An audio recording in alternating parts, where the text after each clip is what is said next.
मेरा नाम गौतम साक्य है। मैं नम नालंदा महाविहार डीम्ड यूनिवर्सिटी नालंदा से पाली विभाग में पीएचडी कर रहा हूँ और मैं रहने वाला उत्तर प्रदेश के मैनपुरी डिस्ट्रिक्ट से नंगला दिनू गांव पड़ता है। कुम्हौल के पास में, शायद अक्सर लोग जानते होंगे कुम्हौल को। कुम्हौल तो मैनपुरी में प्रसिद्ध जगह है, इसलिए हाँ, शिव प्रताप सिंह साक्य एडवोकेट के भतीजे हैं। गाँव में भी रहे हैं और इसके बाद मैं 2016 में नालंदा आया था। यहाँ से मैंने बीए किया था। बीए के बाद मैंने एमए किया और एमए के बाद मेरा पीएचडी में सिलेक्शन हुआ था 2023 में।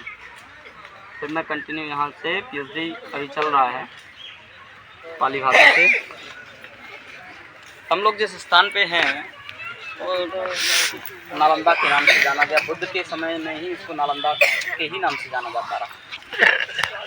नालंदा जो है दो शब्दों से मिलकर बना है, नालम प्लस ददाती, तीन नालंदा।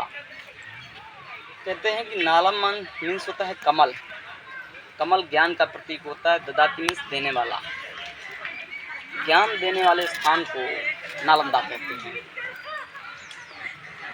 दुनिया में, पूरे वर्ल्ड में इस यूनिवर्सिटी का नाम है और ये पूरे वर्ल्ड की पहली रेसिडेंशियल यूनिवर्सिटी, जिसको हम आवासीय परिसर कहते हैं, पहली यूनिवर्सिटी थी। इसको सर्वप्रथम सम्राट अशोक ने ही एक विहार के रूप में इसकी स्थापना किए थे।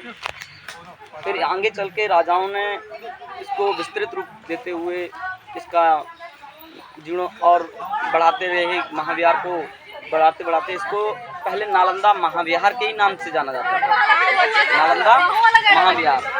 कोई यूनिवर्सिटी या विश्वविद्यालय शब्द जो है वो नया है।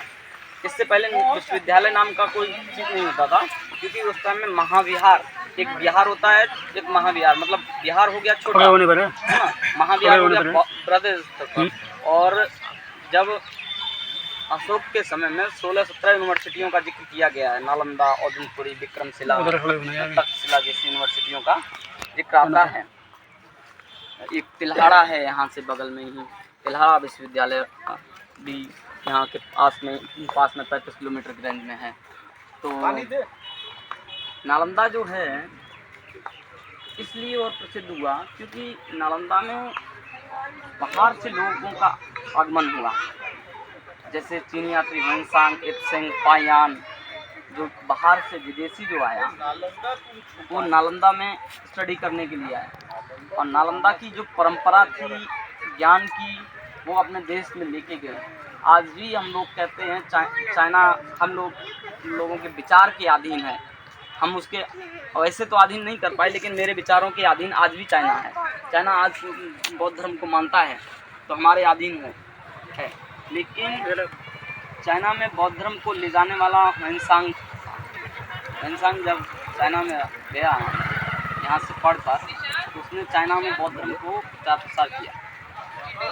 और नालंदा जो है, नालंदा में जब वैनसांग आया तो उसने अपने यात्रा वृत्तांत में लिखा है कि ये यूनिवर्सिटी 7 किलोमीटर चौड़ी और 10 किलोमीटर लंबी यूनिवर्सिटी का जिक्र किया है। उसका 10% ही अभी खुदाई हुआ है।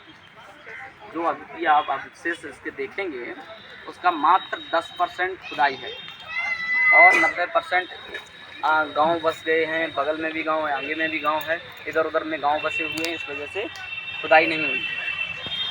तो नालंदा में वो जब आया